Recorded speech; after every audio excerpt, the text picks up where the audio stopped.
A professional counselor in the Dallas area is growing in popularity for his treatment methods. How do you talk to kids about terror? And with social media and television, it's everywhere, and it's unavoidable for kids. Rusty Lozano is the founder of the Center for Biofeedback and Behavior Therapy. He's also been nationally recognized for his work with brain mapping. He's created a gym to work out the mind. His office features an obstacle course. Rusty Lozano is a licensed professional counselor, helping children with headaches, with anxiety, ADHD, and more. Here's where Lozano comes in. He teaches kids how to think their pain away with something called biofeedback. A North Texas therapist is treating patients in this unconventional way. We have Rusty Lozano who's joining us today. He's a licensed professional counselor. He put together an unusual treatment for teenagers who are struggling with mental issues, except he's taking this now a step further. Rusty Lozano, a leading therapist and pediatric biofeedback therapist based in Texas at the Center for Biofeedback and Behavior Therapy. And Rusty, thanks for being with us tonight. Rusty Lozano, a father of 4 and also a professional counselor in Texas, says it's all about being a credible resource to your children. The Therapy Hour with Rusty Lozano, your dedicated resource for mental health news, views, and tips you can use. Brought to you by the Center for Biofeedback and Behavior Therapy in Addison, Texas. And now, here's Rusty. Hi, good afternoon, and welcome to the Therapy Hour with Rusty Lozano. I am your host, and we are flying solo today. I've been meaning to do this for a while. Just going to get on the air and introduce myself and kind of talk a little bit about who I am and what I do and what some of my philosophies are about cognition, which is really the way that you think, emotional regulation, how to calm yourself down, how to really use practical coping mechanisms to help you calm down, and then also how to manage your physical responses. The reason I wanted to do this topic is because earlier in the week, I actually had a situation where I had a bunch of kids inside of the Pendulum.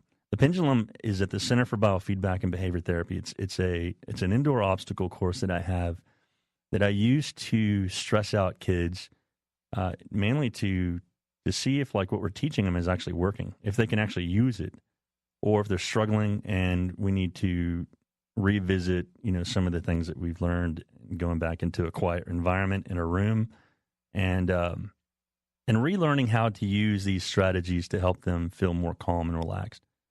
So I had a mom that was in there, and she was with her child, and this particular kiddo she has a very strong, rebellious reaction to her mother sometimes. When she tells her to do something, calm herself down, or gives her some sort of an instruction, this child has a tendency to immediately, knee-jerk reaction, say something to the mom and have a negative reaction.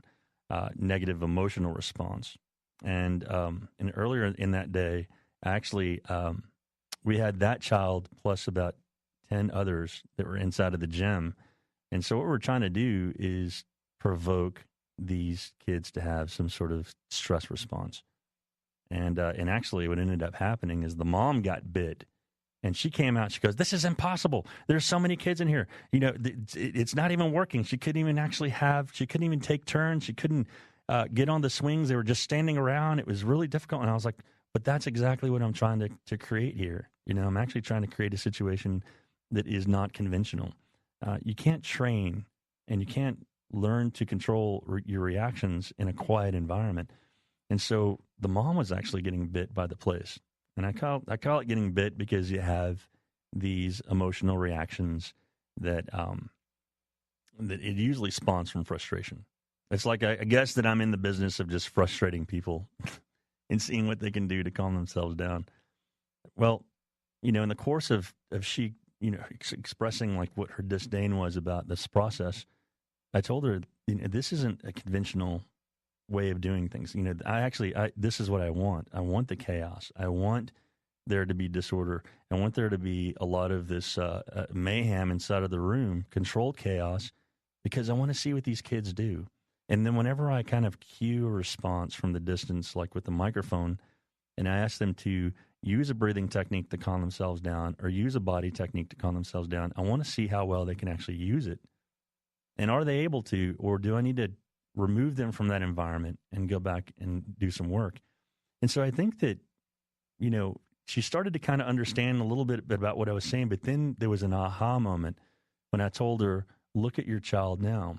And this is the same one who was actually, she didn't want to get involved. She was scared on the wall and was afraid to kind of interact with these kids. And then all of a sudden, she's out there. She's out there on the pendulum, moving around kids, saying, excuse me, coming through and laughing and having a really good time. And now it's like, that's what we're trying to do. We're trying to teach these children how to manage their emotions and actually learn through experience, because she's going to remember that particular montage of training more than she will if we rehearsed it with words. So that was the point, and that's the point of like the center. So what I want to do today is I want to just disclose and really help give some practical coping mechanisms for anybody who is struggling with anxiety, anybody who is struggling with anger, anybody who is struggling with emotional issues like sadness, depression, rage, any of the ones that have like such an encompassing response that will hamper your daily living, the quality of life that you have. So today what we're going to do is I'm going to talk to you about cognitive perception, like what is perception? I'm going to talk to you a little bit about how to disassociate the emotions. And this sounds like a lot of like psychological babble, but I'll break these down into very practical, understandable concepts. And then we're going to discuss physiological and emotional responses. So let's jump right in a little bit and kind of talk about cognitive perception and what perception is. Perception is thought, what your beliefs are.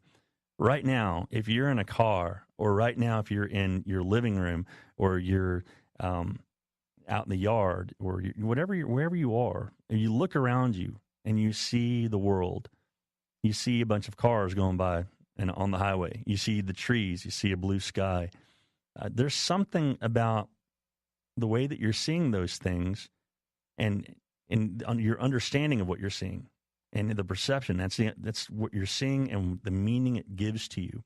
So if I'm looking at a blue sky and green trees and birds that are chirping outside, that's, to me, is comforting and relaxing.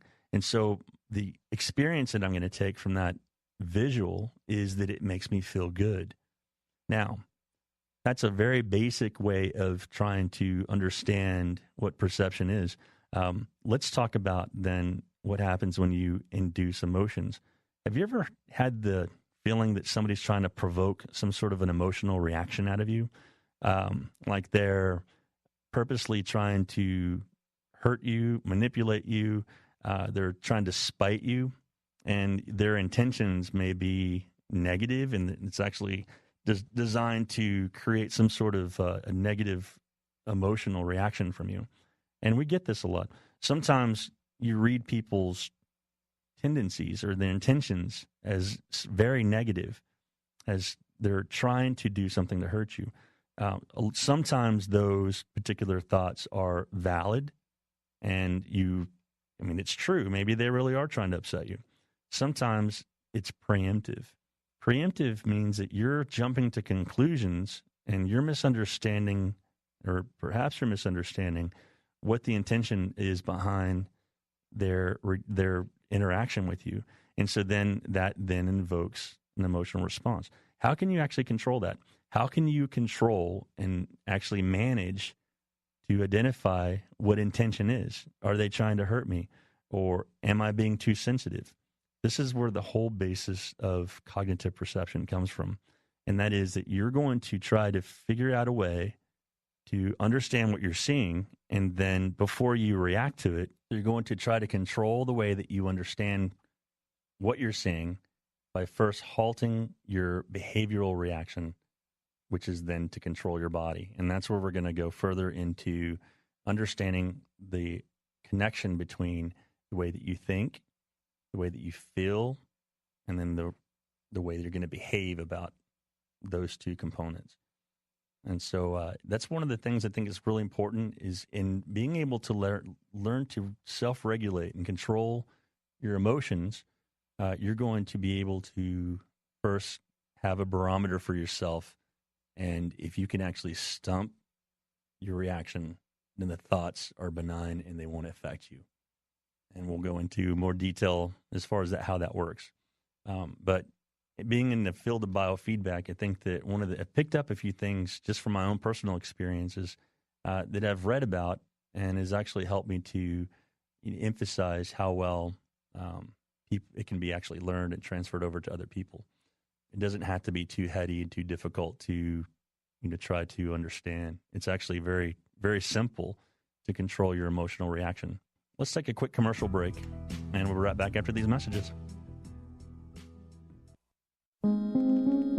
You're listening to the Therapy Hour with Rusty Lozano, brought to you by the Center for Biofeedback and Behavior Therapy in Addison, Texas. Hi, and welcome back.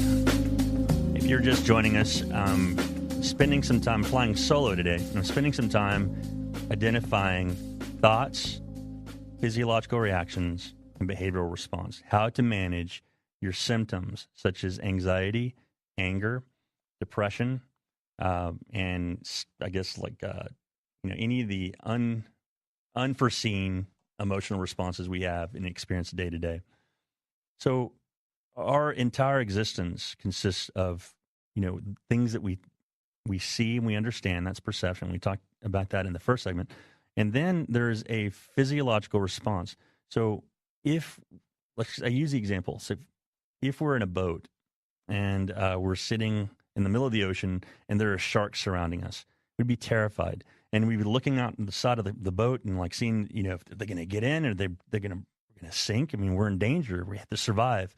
So that's a belief. And then it's tied into a physiological response.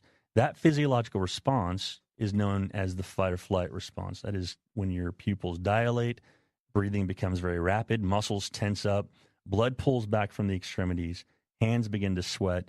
So this is the fight or flight response. That fight or flight response, we only would tap into this particular mechanism in the primordial days if we're running away from a saber-toothed cat or we have to evade some kind of danger. So we fight it off or we flee from it. So that's the physiological manifestation. And so then what you're seeing is provoking this emotional reaction. So if you can control then the emotional or the physiological response, and that's what's actually driving the emotion, that is the stress that's happening in the body. So how do you calm yourself down? So you hear about all different kinds of ways that people do this. You can either take a walk, or you can smash something, or you can have a drink, or use any sort of recreational drugs or prescription drugs. So there are ways that we actually try to manage that particular manifestation, but it doesn't necessarily mean that it's the best way.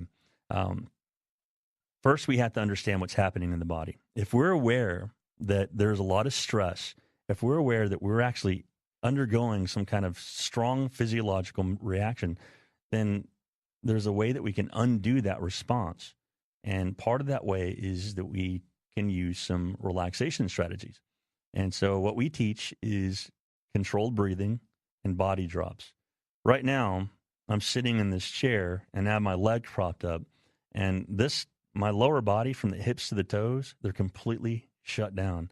So there's not any movement coming from my hips to the toes. It's just completely dead weight. What is that doing? Well, physiologically, what's happening is your brain has all of these sensors all over the body. It can detect temperature. It can detect hunger. It can detect tiredness. If you need to use the restroom, if the room is too cold.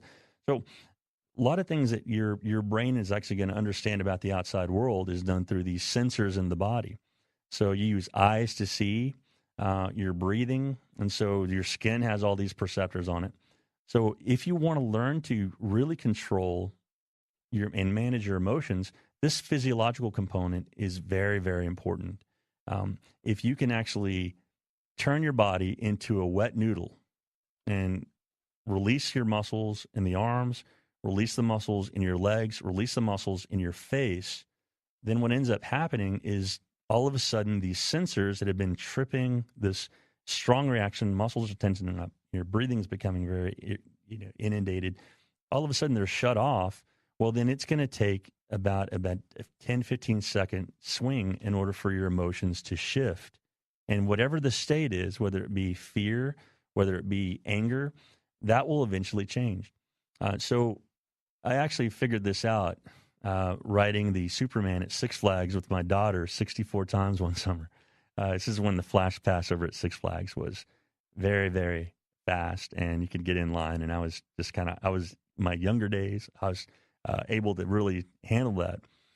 So the first time we got onto this ride, I was terrified. I don't like those dropping thrill rides. I like roller coasters. But she wanted to get on, so did what she wanted to do. So here we are. We're if you're not familiar with the Superman at Six Flags, it's a cylinder that shoots up.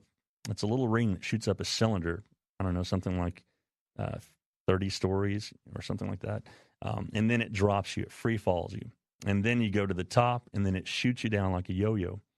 And so I remember the very first time I got on this thing, I had this intense tickle sensation. You know that tickling sensation you get when you have a drop on a roller coaster or something? Well, I had that, and it took my breath away, and it was really intense, and it kind of made the experience ultra thrilling, right? I didn't like it.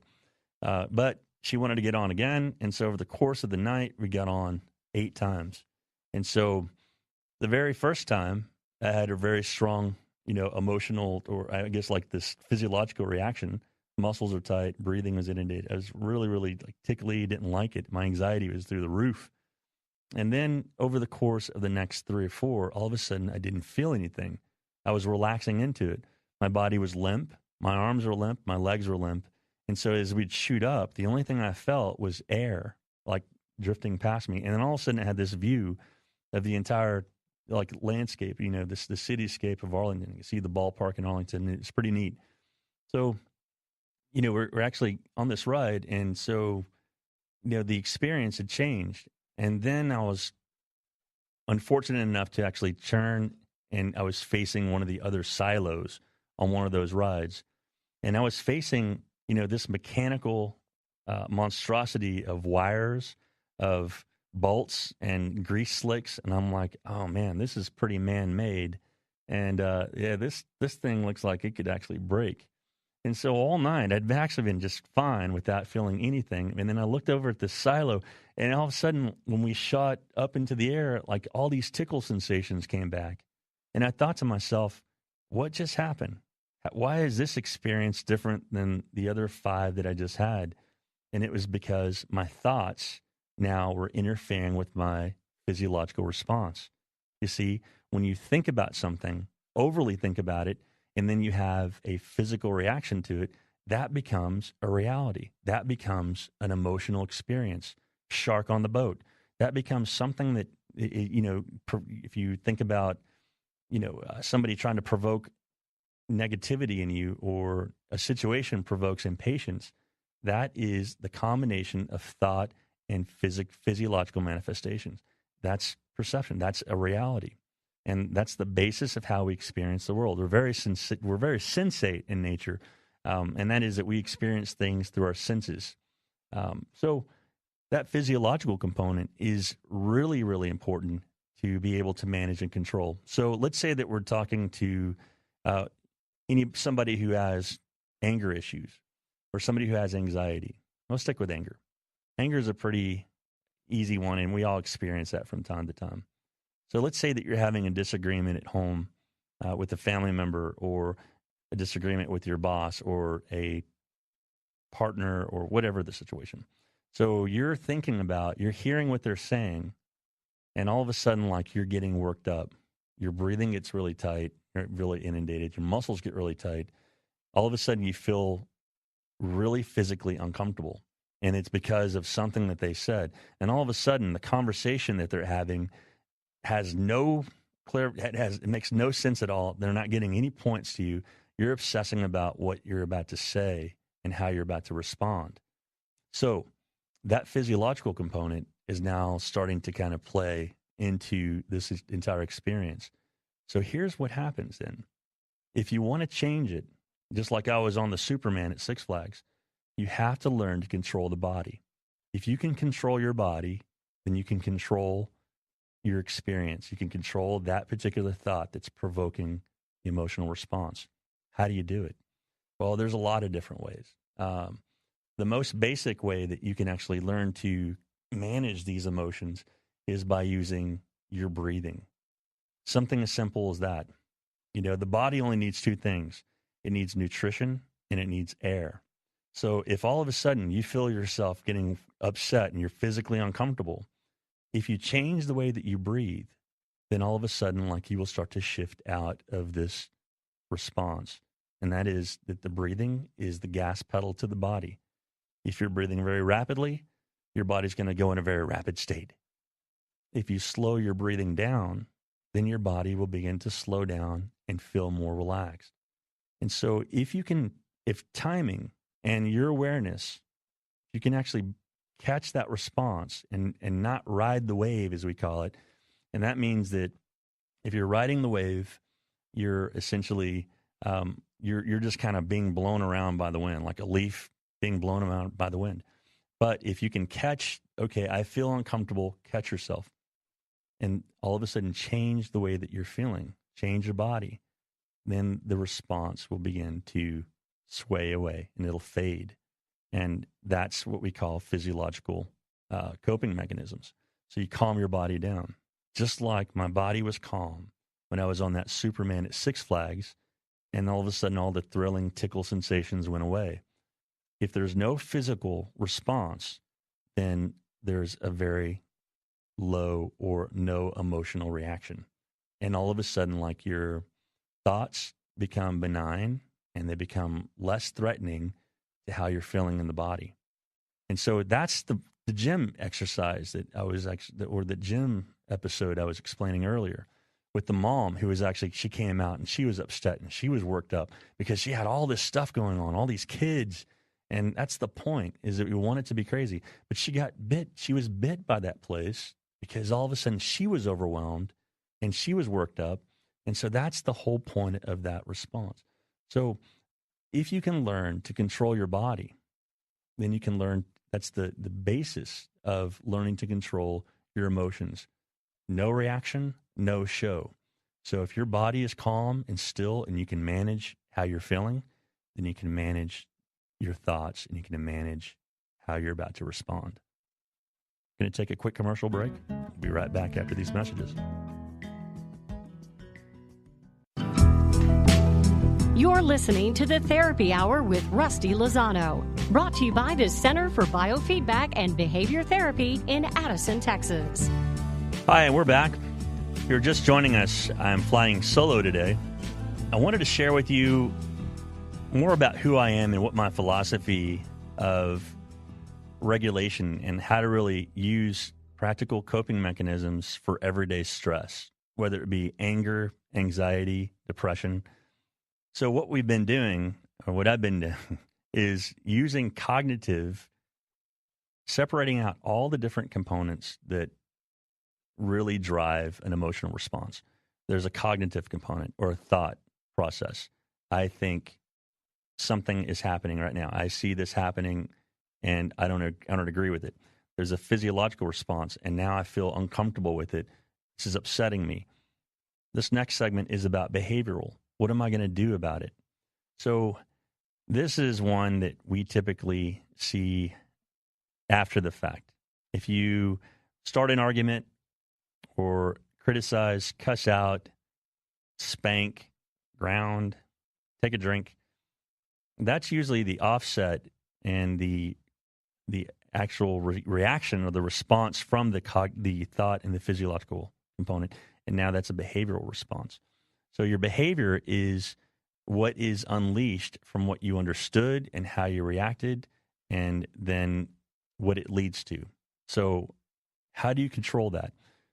There are tons and tons of books out there regarding, how to develop behavioral coping mechanisms, a way to change your behavior.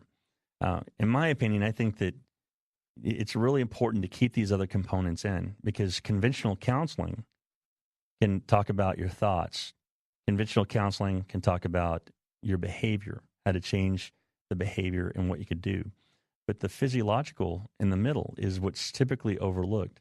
So if we go back and look at those two components, the way that I'm thinking affects the way that I'm feeling, which is then going to affect my reaction. Then you have insight into how you can change behavior. So the behavioral response usually is one of these forms. There's avoidance, there's reactive, and then from those two, you have either your blown up emotional reactions. So that is going to be your anger, your anxiety.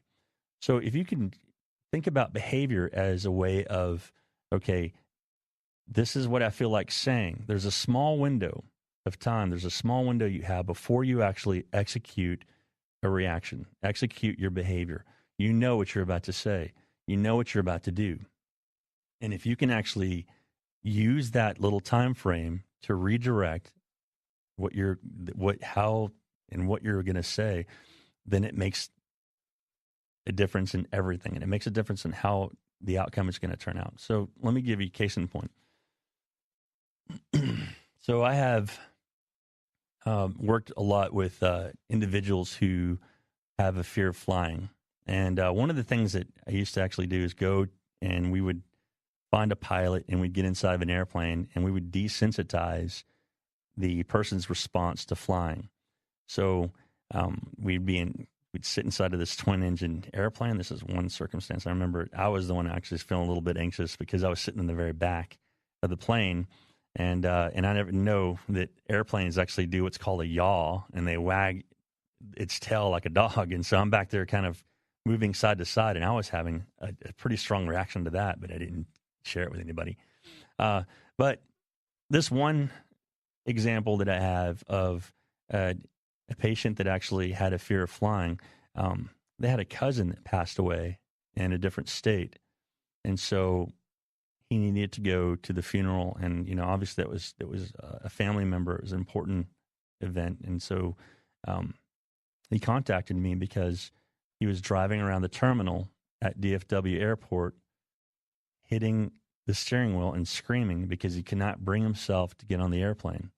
And so what ended up happening is he didn't go, and he felt just completely miserable about that. So over the course of our training, his graduation exercise was to actually get on an airplane and see how well he could actually use techniques that he's learned to calm himself down. So I have this biofeedback monitor hooked up to his hand. It's measuring sweat activity. That's called skin conductance. And so whenever we are undergoing some sort of autonomic state or intense stress, there's a lot of sweat that begins to secrete from the hands.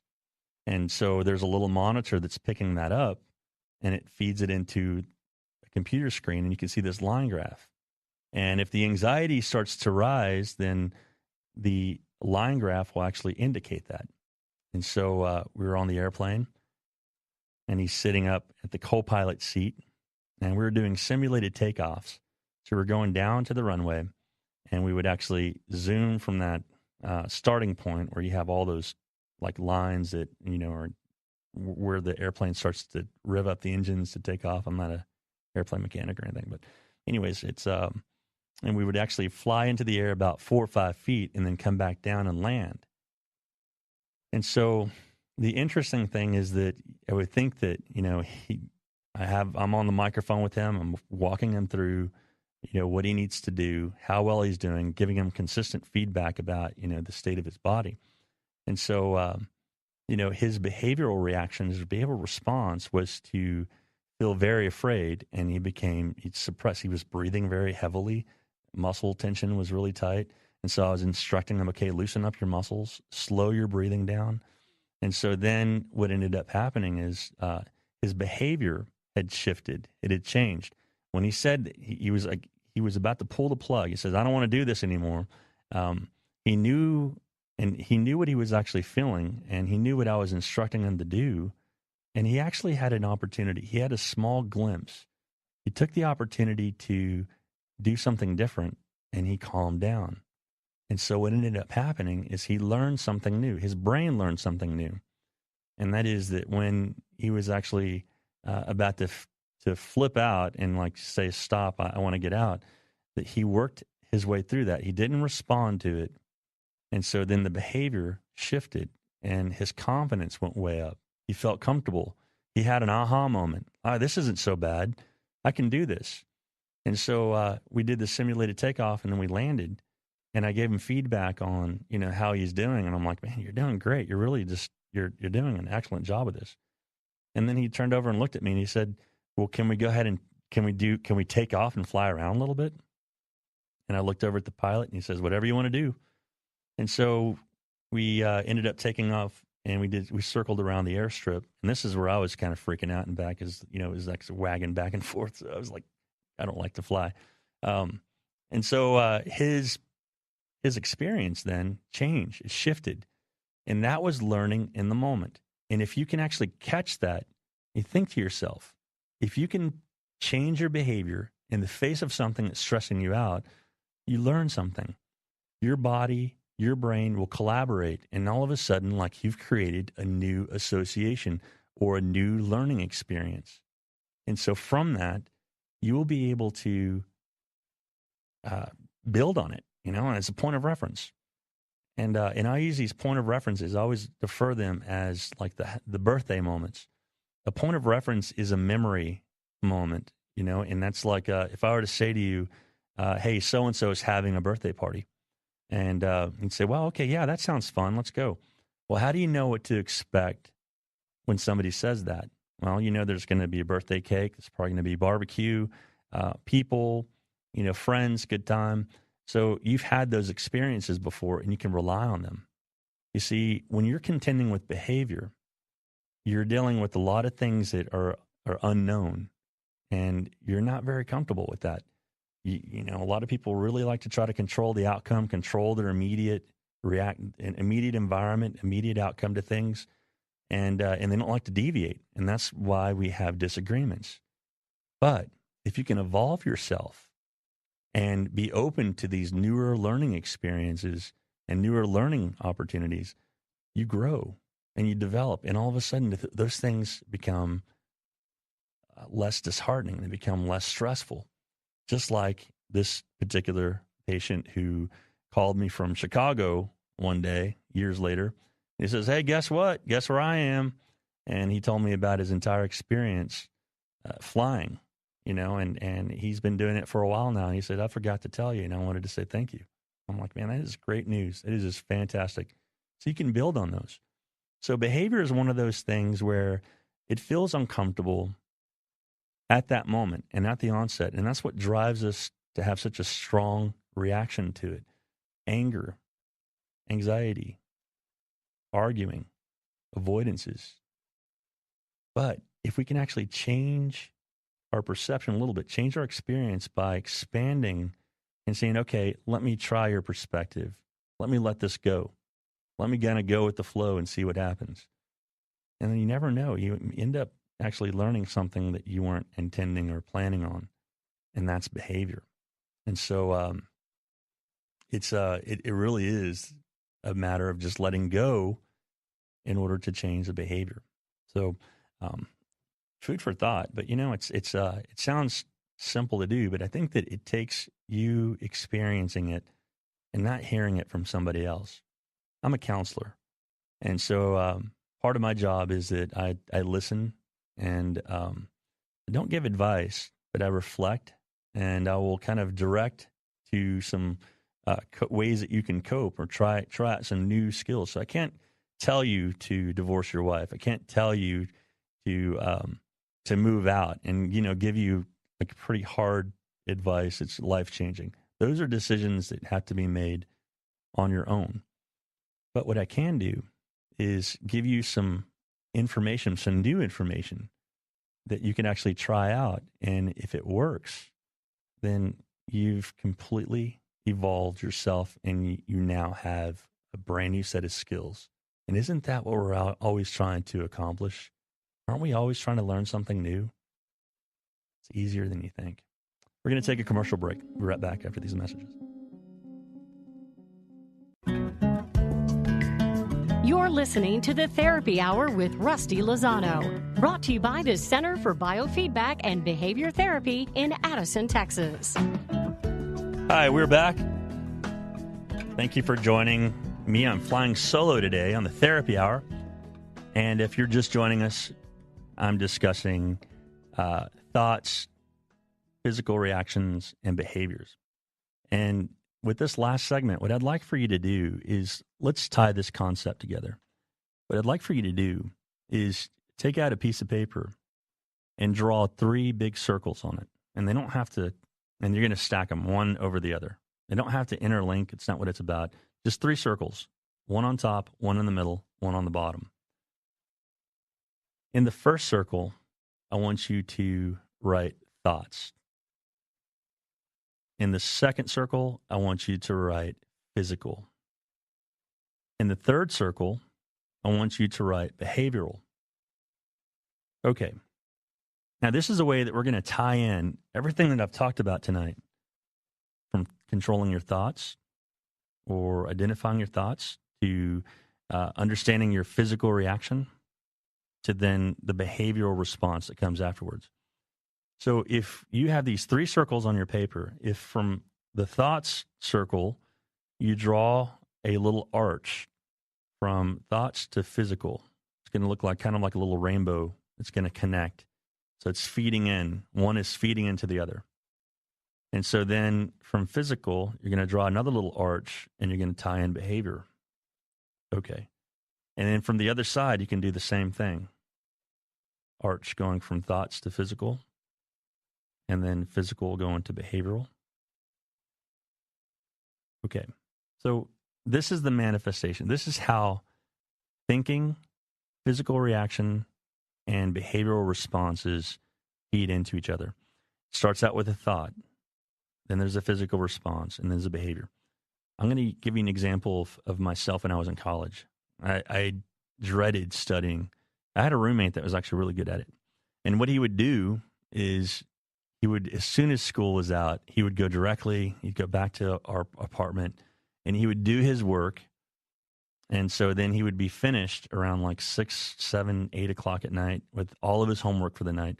And then he would come home. Oh, actually, he'd go out while I was coming home. So I had already tried to find something to do because I was bored. And as I was actually coming home to do homework, he was leaving for the night, which made me want to turn around and go leave with him and say, hey, where are you going to go hang out at? But I had work to do.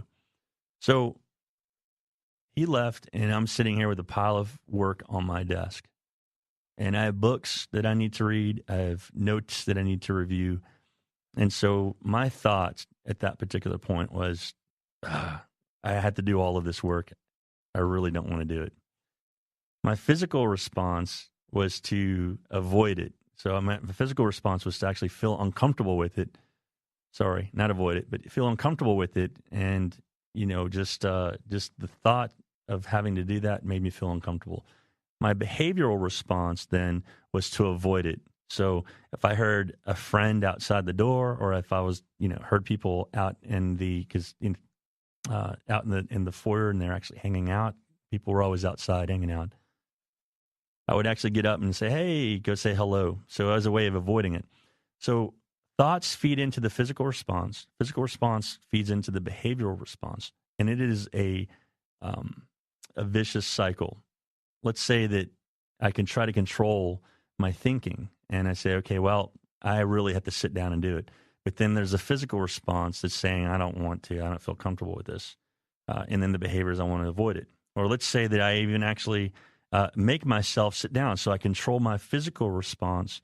But then the thought is still activating. I don't want to do this. And then my behavior is that I'm kind of dragging my feet to be able to get serious about this. So that thought, that component, then there's one way that you can short circuit that process, because they will continue to bounce from one thing to another. Your thinking will bounce from your thoughts to a reaction to then a behavior, which is what are you going to do about it? So one of the best ways to control this is to draw on your paper, draw a huge X and X out physical. So if you can X that out, all of a sudden you're left with the two circles, which is thoughts and behavior. If you can control, and this goes back to that second segment, if you can control your physical response, then the thinking and the behavior are much, much more manageable. So to tie all of this this concept about, learning to manage your emotions, learning to self-regulate, learning to control and use effective coping mechanisms, it's going to come from learning to control your physical reaction. I have this marionette at my office. It's a what is it? It's Pinocchio. Sorry, I had a blank brain there for a second.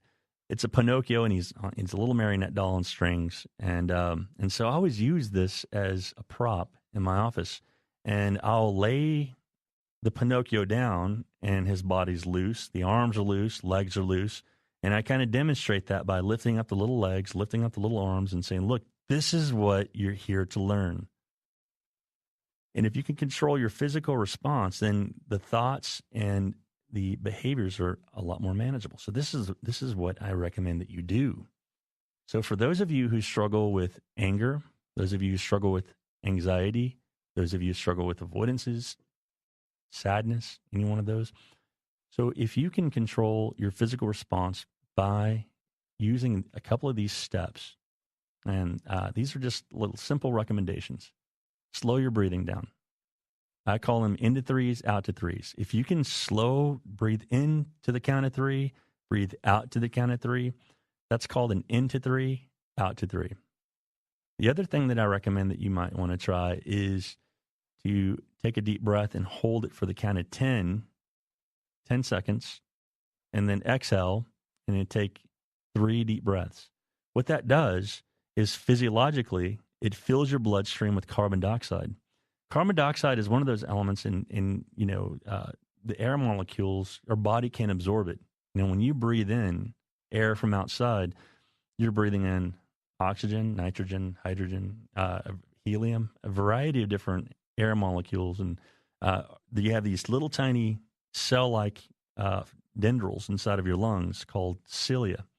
And when you breathe in, the cilia open and they grab an air molecule, and then it sends it down the bloodstream. When you breathe out, those little cilia open and they release waste, which is carbon dioxide. A big part of this is carbon dioxide. So if you take a deep breath and you're holding it, then what you're doing is that little cilia inside of the lungs, they open to release the waste, and they remain open waiting for an oxygen molecule, an oxygen air molecule. And so what they'll end up doing is grabbing a carbon dioxide molecule and sending it back down into the bloodstream. And then all of a sudden, your brain is so preoccupied with thinking about what you're freaking out about.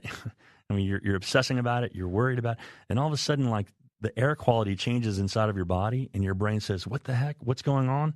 And so what ends up happening is it drops that idea. It drops the emotional stimulus or the cognitive stimulus, the thought, and then it turns to expel all the carbon dioxide from the bloodstream. And that is a great way to stop your thinking, because you're going to feel it's going to do two things for you. It's going to make you feel really calm and relaxed. And it's also going to keep your mouth shut so you don't say anything you're going to regret and get in deeper water. So that coping mechanism is a simple one that you can use to help you. The other thing I'd recommend that you work on doing is think about your body as having 3 zones. Top of the head of your shoulders is zone 1. Shoulders to the hips is zone 2.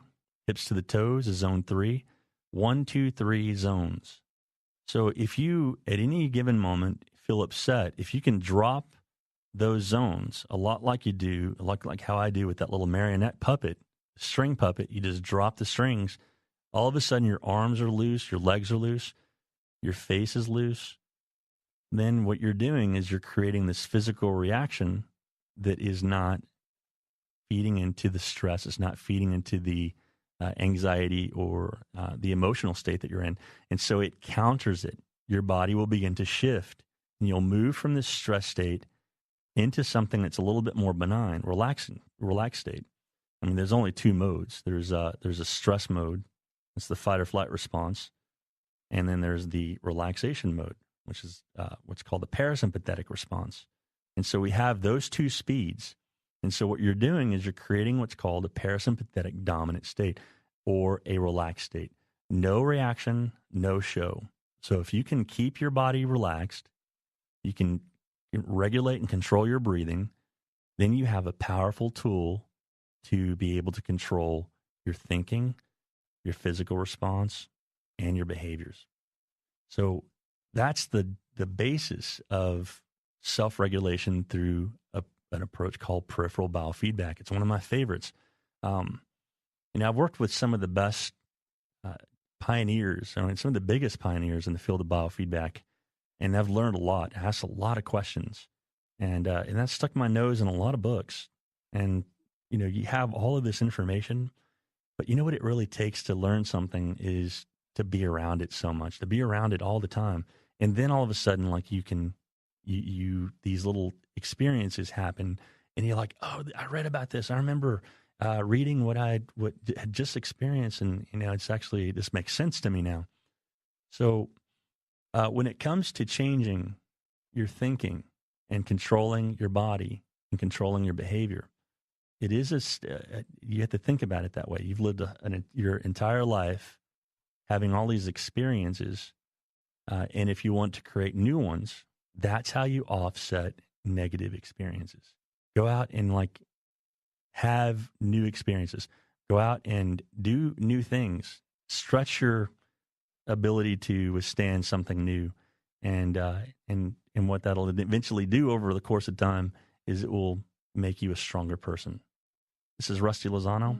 Thank you for joining me on the Therapy Hour. Have a great day.